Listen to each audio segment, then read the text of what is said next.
تم اپنے آپ کو مردہ سمجھو، ایجنٹ نے کہا۔ اس کے ساتھ ہی اس نے پستول تان لیا اور اسے یقین تھا کہ گولی سامنے کھڑے ہوئے نوجوان کی پیشانی کے چیتھڑے اڑا دے گی۔ میں تمہاری کھوپڑی میں سوراخ کرنے والا ہوں، لٹل فادر، ٹائیگر نے چہکتے ہوئے آواز دی۔ سنا آپ نے؟ یہ مجھے خود گولی مارنے کی دھمکی دے رہا ہے، لہٰذا اب آپ مجھے مورد الزام نہیں ٹھہرائیں گے۔ تم لطیف لمحوں کے قاتل ہو، اوشان نے فلم کے سنسنی خیز منظر میں دخل اندازی کا برا مانتے ہوئے کہا۔ اگر اسے گولی چلانی آتی ہے تو چلاتا کیوں نہیں؟ ہمارا وقت کیوں ضائع کر رہا ہے؟ برطانوی ایجنٹ کے صبر کا پیمانہ لبریز ہو گیا، تاہم ابھی تک وہ یہ نہیں سمجھ سکا تھا کہ دونوں موت کو اتنے قریب دیکھنے کے باوجود لاپرواہی سے کام کیوں لے رہے ہیں۔ اس نے اپنی زندگی میں پہلے کبھی ایسے احمق نہیں دیکھے تھے جن کو زندگی کی کوئی پرواہ ہی نہ ہو۔ اس نے مشتعل ہو کر لبلبی دبا دی۔ یک پستول اس کے ہاتھ میں اچھلا، لیکن اسے کسی دھماکے کی آواز نہیں سنائی دی۔ نوجوان کی پیشانی میں بھی سوراخ نہیں ہوا، لیکن پھر اسے احساس ہوا کہ لبلبی دب ہی نہیں سکی۔ اس کی انگلی کو لبلبی دبانے کی مہلت ہی نہیں ملی تھی، کیونکہ اس سے پہلے ہی نوجوان کی انگلی اس کی پیشانی میں اس طرح سوراخ کر گئی تھی جیسے ڈرلنگ مشین دیوار میں سوراخ کر دیتی ہے۔ برطانوی ایجنٹ کو ذرا سی بھی تکلیف کا احساس نہ ہوا، لیکن اسے اس بات پر حیرت ضرور ہوئی تھی کہ اس کے اعصاب جواب کیوں دے رہے ہیں، وہ گر کیوں رہا ہے اور وہ مر کیوں رہا ہے۔ شہزاد نے اپنی خون آلود انگلی مرنے والے برطانوی ایجنٹ کے کالر سے صاف کی اور پھر لاش اٹھا کر بلغوریہ والوں کے کمرے کے سامنے رکھ دی۔ کمرے کے دروازے سے کلاشنکوف کی نالی نظر آ رہی تھی۔ اسی لمحے دروازے کی اوٹ سے کوئی پوچھ رہا تھا، تم کون ہو؟ میں ہوں، ٹائیگر نے لاش کے سر پر اس کا ہیٹ رکھتے ہوئے جواب دیا۔ یہ تم کیا کہہ رہے ہو؟ لاش ٹھیک سے رکھ رہا ہوں، کیونکہ اگر یہ کمرے میں پڑی رہی تو بدبو پھیلنے کا اندیشہ ہے۔ مگر ہمارے دروازے کے سامنے کیوں رکھ رہے ہو؟ تمہارے دروازے کے سامنے کیا کرفیو لگا ہوا ہے؟ ٹائیگر نے جلا کر پوچھا اور اپنے کمرے میں واپسی کے لیے پلٹا۔ اوشان نے باہر سے گولی چلنے کی آواز سن کر برا سا منہ بنایا۔ اس آواز نے ڈرامے میں اس کے انہماک کو متاثر کیا تھا۔ اسے اس بات پر غصہ آ رہا تھا کہ ٹائیگر کو یہ بھی احساس نہیں کہ وہ فلم سے لطف اندوز ہو رہا ہے، تاہم ان آوازوں کے باوجود اس کی نظریں اسکرین پر جمی رہیں۔ شہزاد دیر تک کمرے میں واپس نہ آیا۔ اس دوران میں اوشان نے ایک دستی بم کے پھٹنے اور گولیوں کی تڑا تڑ بھی سنی، پھر ایک ایسی چیخ سنائی دی جو یقیناً کسی انگریز کی تھی۔ کچھ دیر بعد ٹائیگر نے کمرے میں واپس آ کر اطلاع دی کہ سفید فاموں کا ایک گروہ ہوٹل کی طرف آ رہا ہے اور اس کی قیادت پائپ پینے والا ایک شخص کر رہا ہے۔ اوشان کو اب اٹھنا ہی پڑا، حالانکہ وہ اپنی پسندیدہ فلم پوری کیے بغیر اٹھنا نہیں چاہتا تھا۔ دونوں نے کھڑکیوں سے جھانک کر دیکھا۔ سفید فام قاتلوں کا گروہ مثلث کی شکل میں ہوٹل کی طرف پیش قدمی کر رہا تھا۔ ان میں سے ہر شخص کے تیور خطرناک تھے اور انہیں اندازہ ہو چکا تھا کہ کمرے پر قبضہ کرنے والوں نے ان کے دو ساتھیوں کو مار ڈالا ہے۔ شہزاد دل ہی دل میں ان کے پیشہ ورانہ انداز کا قائل ہو گیا۔ وہ پرسکون انداز میں آگے بڑھ رہے تھے اور صاف ظاہر تھا کہ ان سب میں مثالی ہم آہنگی موجود ہے۔ ٹائیگر اور اوشان دونوں اپنے کمرے سے نکل آئے اور ٹائیگر نے چھت پر پوزیشن سنبھال لی تاکہ یہ دیکھ سکے کہ آنے والے کس طرح حملے میں پہل کرتے ہیں۔ اس نے دیکھا کہ دو گنجے آدمی عمارت کے سامنے والے حصے میں نمودار ہوئے اور انہوں نے ایک لوہے کی سیڑھی اوشان کے کمرے کی کھڑکی سے لگا دی۔ مزید دو سفید فام عقبی راستے سے اوپر آنے لگے۔ ٹائیگر پیشگی حملے کے لیے تیار ہو گیا۔ اس نے ساری توجہ اپنی تکنیک پر مرتکز کر دی تھی۔ وہ چھت کی کگر پر کھڑا ہو گیا اور پھر اس کا جسم کسی پتھر کی طرح نیچے گرنے لگا۔ لمحے بھر میں اس کے دونوں پیر اس شخص کے کندھے پر پڑے جو سیڑھی کے ذریعے کمرے کی کھڑکی تک پہنچ چکا تھا۔ گنجے کے دونوں کندھوں کی ہڈیاں سرما بن گئی اور سینے کی ہڈیوں کا پنجر چکنا چور ہو گیا۔ اس کی لاش پہلی سیڑھی پر کھڑے ہوئے گنجے سے ٹکرائی اور پھر دونوں سڑک پر گر کر ساکت ہو گئے۔ ٹائیگر اپنا توازن برقرار رکھتے ہوئے دونوں پیر سیڑھی پر جمانے کے قابل ہو گیا تھا اور دوسری طرف باقیہ کا صدر اسکاٹو ایک دبلے پتلے نوجوان کو یہ سب کچھ کرتے دیکھ کر خوف سے لرز رہا تھا۔ اس نے ٹائیگر کو چھت سے گرتے ہوئے بھی دیکھا تھا، دونوں سفید فاموں کو مرتے ہوئے بھی، اور پھر ٹائیگر کو سنبھلتے ہوئے دیکھ کر اس کی سانس اوپر کی اوپر اور نیچے کی نیچے ہی رہ گئی۔ یہ کون ہے؟ اس نے چلا کر ٹائیگر کی طرف اشارہ کیا جو سیڑھی پر کھڑا دوسرے حملہ کو گور رہا تھا۔ ایک آدمی ہے، قدرے کم عمر، ایک میجر نے جواب دیا جس کے ہولسٹر میں .45 کا پستول موجود تھا۔ ایسا ہی پستول اسکاٹو بھی رکھتا تھا۔ یہ میجر صدر اسکاٹو کا گہرا دوست تھا، کیونکہ میجر کا باپ اس وقت اسکاٹو کے باپ کے ساتھ جنگل میں موجود تھا جب اس کو دشمن نے مار ڈالا تھا۔ جب اسکاٹو صدر بنا تو اس نے اپنے دوست کو جنرل بنانے سے انکار کر دیا، اور پھر جب کئی سال بعد مر گیا تو اس کے بیٹے گوگو نے جنرل بننے کی درخواست نہیں دی اور جب سکاٹو نے خود کو تاحیات صدر بنا لیا اور گوگو کو ترقی کی پیشکش کی تب بھی گوگو نے یہ پیشکش قبول نہیں کی۔ حالانکہ اپنے باپ کے برعکس وہ اس مقام کو حاصل کرنا چاہتا تھا جو سکاٹو نے زبردستی حاصل کیا تھا، اور اس کے لیے اس نے بہت طویل منصوبہ بندی کر رکھی تھی۔ اسے اپنی باری کا انتظار تھا۔ وہ طبقہ حکام کا واحد فرد تھا جس کو صدر سکاٹو سے کوئی خوف محسوس نہیں ہوتا تھا۔ منصوبے کے مطابق اس نے آج کل میجر کا عہدہ قبول کر رکھا تھا۔ میں جانتا ہوں کہ وہ آدمی ہے، سکاٹو نے غصے سے پیر پٹکتے ہوئے کہا، مگر کہاں کا رہنے والا ہے؟ کس ملک سے آیا ہے؟ اس بارے میں ابھی تک میری اس سے بات نہیں ہوئی۔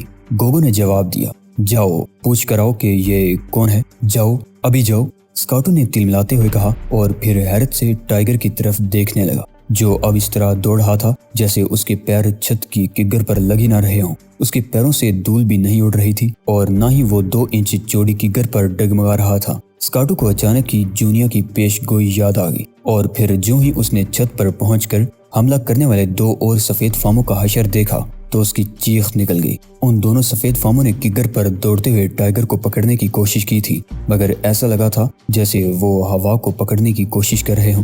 پھر دونوں ہی ہوٹل کی چھت سے سڑک پر گرے اور ان کے سر خربوزوں کی طرح پھٹ گئے، جبکہ ٹائیگر پل بھر کے لیے بھی رکے بغیر اس ہجوم کی طرف دوڑتا رہا جو چھت پر پہنچنے کے لیے زینے پر آ رہا تھا۔ ہماری مدد کر آسمانی مالک۔ سکاٹو کو اچانک ہی خدا یاد آ گیا، اس عفریت سے باقیہ کو بچا لے۔ پھر اچانک ہی اس نوجوان پر گولیاں چلنے لگی، مگر سکاٹو یہ دیکھ کر حیرت زدہ رہ گیا کہ اس اجنبی عفریت نے نہ صرف خود کو گولیوں کی بوچھار سے بچا لیا بلکہ سب مشین گن استعمال کرنے والے کی کھوپڑی پر اتنی زور سے بیک کک لگائی کہ وہ اوندے منہ چھت پر گرا اور پھر اتنی زور سے تڑپا کہ خود ہی چھت سے نیچے سڑک پر گر کر ٹوٹ پھوٹ گیا۔ ایوان صدر کی طرف آنے والی سڑک پر اب مغز کے گودے، گوشت کے لوتھڑے اور ہڈیاں نظر آ رہی تھیں۔ سکاٹو سوچنے لگا کہ کیا میری مشین اس عفریت کو ہلاک کر سکے گی؟ جونیتا نے کہا تھا کہ نئی طاقت فتح مند ہو کر پہاڑوں والے کو سلطانی عطا کر دے گی۔ اس کی نظریں ہوٹل کی چھت پر جمی رہیں جہاں وہ تنہا نوجوان یکے بعد دیگرے ہر آنے والے حملہ آور کو یا تو اوپر ہی مارے دے رہا تھا یا پھر نیچے پھینک کر گوشت کے لوتھڑوں میں بدل رہا تھا۔ سکاٹو اس طرح کانپنے لگا جیسے یخ بستہ پانی میں ڈبکی لگا کر آیا ہو۔ اس نے فوراً اس کمرے کا رخ کیا جہاں اس کی پسندیدہ بیویاں رہتی تھیں۔ جب وہ خلوت کدے سے باہر نکلا تو میجر گوگو ڈاکٹر بیسل کے ساتھ اس کا منتظر تھا۔ بیسل کی حالت دیدنی تھی، اس کے بال بکھرے ہوئے تھے، کوٹ کے تمام بٹن کھلے ہوئے تھے اور چہرے پر مردنی چھائی ہوئی تھی۔ میں یقین نہیں کر سکتا کہ ایک آدمی، اس نے کچھ کہنا چاہا مگر اس کی آواز حلق ہی میں پھنس کر رہ گئی۔ وہ کون ہے جس نے تمہارے آدمیوں کو ہلاک کیا ہے؟ صدر سکاٹو نے پروکار لہجے میں پوچھا، کیونکہ اب وہ اپنی ناگفتہ بحالت پر قابو پا چکا تھا۔ وہ ایک فردوسی ہے، بیسل نے اپنے پائپ کا کش لیتے ہوئے جواب دیا، لیکن اسے ابھی تک یہ علم نہیں ہوا تھا کہ اس کے پائپ کی ڈنڈی ہی منہ میں دبی ہوئی ہے اور تمباکو والا کپ نہ جانے کب ٹوٹ کر باغ دوڑ میں گر چکا ہے۔ بیسل اپنے ساتھ بہترین آدمی لے کر آیا تھا مگر اب ان میں سے ایک بھی زندہ نہیں بچا تھا۔ اب اسے اس بات کی فکر تھی کہ کہیں باروشائی ایجنٹ باقیہ کے قدرتی وسائل اور معدنی ذخائر پر قبضہ نہ کر لیں، کیونکہ ہر بڑی طاقت کے مصنوعی سیاروں نے یہ اطلاع دی تھی کہ باقیہ میں سونے کی کانوں کے علاوہ یورینیم اور گیس کے ذخائر بھی ہیں۔ ادھر سکاٹو کو بھی معلوم تھا کہ فردوسی یا برطانوی محض نام کے دوست ہوتے ہیں اور برے وقت میں صرف اقوام متحدہ میں ووٹ دینے کی حد تک ہی ساتھ دیتے ہیں، جبکہ باروشائی عملی تعاون بھی کرتے ہیں۔ پھر اسے حکمرانی کا وہ طریقہ بھی پسند نہیں تھا جو فردوسیوں نے اپنا رکھا تھا، جس میں ہر 4-5 سال بعد لوگوں سے رائے لینی پڑتی تھی۔ فردوسی، سکاٹو نے قدرے غصیلے لہجے میں کہا۔ اسے اتنا معلوم تھا کہ بعض ممالک ایک دوسرے سے ناراض ہو کر تعلقات توڑ لیتے ہیں۔ ٹھیک ہے، گوگو جزیرہ فردوس سے تعلقات توڑ لیے جائیں، اس نے حکم دیا۔ کیا مطلب؟ گوگو کو خارجہ پالیسی کے بارے میں کچھ بھی معلوم نہیں تھا۔ کیا کروں؟ فردوس سے تعلق منقطع کر کے باروشائی سفیر کو میرے پاس بھیجو، مگر مجھے تو یہ بھی پتہ نہیں کہ تعلقات کس طرح توڑے جاتے ہیں، میجر گوگو نے بڑی بے چارگی سے کہا۔ اوفو، سکاٹو نے اپنا سر پیٹ ڈالا۔ کیا اب سب کچھ میں ہی بتاؤں گا؟ جاؤ وزیر تعلیم سے جا کر پوچھو، وہی مجھے اخبار پڑھ کر سناتا ہے۔ اور سنو، سکاٹو نے بیسل کی طرف اشارہ کرتے ہوئے کہا، اس آدمی کا خیال رکھنا۔ ٹھیک، بالکل ٹھیک۔ گوگو کا ہاتھ اپنے پستول پر پہنچ گیا اور بیسل کے سینے سے خون کا فوارہ ابلنے لگا۔ باروشائی سفیر پسینے پسینے ہو رہا تھا کیونکہ اسے ابھی تک علم نہیں تھا کہ باقیہ کے جلاد صفت صدر نے اسے کیوں طلب کیا ہے۔ سزائے موت دینے کے لیے یا انعام میں گڑی دینے کے لیے۔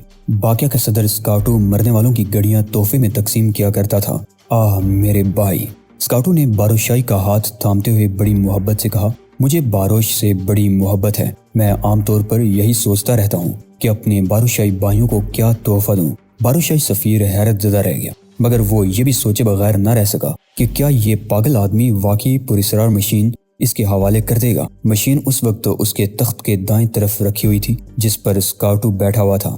میں جزیرہ فردوس سے سفارتی تعلقات توڑنا چاہتا ہوں کیونکہ وہ میرے دوست ملک باروش کا دشمن ہے، لیکن تعلقات توڑتے ہوئے مجھے خوف بھی محسوس ہو رہا ہے۔ کیسا خوف؟ باروشائی سفیر نے پوچھا۔ ممکن ہے فردوسی غصے میں آ کر میرے خلاف کوئی کارروائی کر بیٹھے۔ اس صورت میں کیا میرے باروشائی دوست مجھے تحفظ فراہم کریں گے؟ دل کی بات زبان پر آ ہی گئی۔ کیوں نہیں؟ ہمارے عوام آپ سے محبت کرتے ہیں۔ فردوسی ایجنٹ باقیہ کی مقدس سرزمین پر موجود ہیں میرے بھائی۔ دنیا کے ہر شہر میں کسی نہ کسی کا ایجنٹ ضرور موجود ہے، لیکن ہم آپ کی حفاظت کریں گے۔ اوہ، مجھے تم سے یہی امید تھی۔ سنو، میں فردوسیوں کی لاشیں دیکھنا چاہتا ہوں۔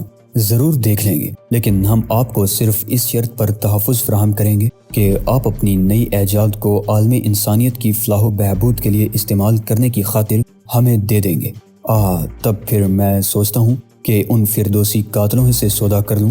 اسکاٹو نے باروشائی سفیر کی بات کا جواب اسی دو ٹوک انداز میں دیا۔ نہیں، آپ کو اس کی ضرورت پیش نہیں آئے گی۔ باروشائی سفیر ابھی تک یہ نہیں سمجھ سکا تھا کہ آخر باقیہ کا صدر غیر ملکی ایجنٹوں سے خود کیوں نہیں نمٹ لیتا، لیکن آپ کو صرف ان دو جاسوسوں ہی سے کیوں خوف محسوس ہو رہا ہے؟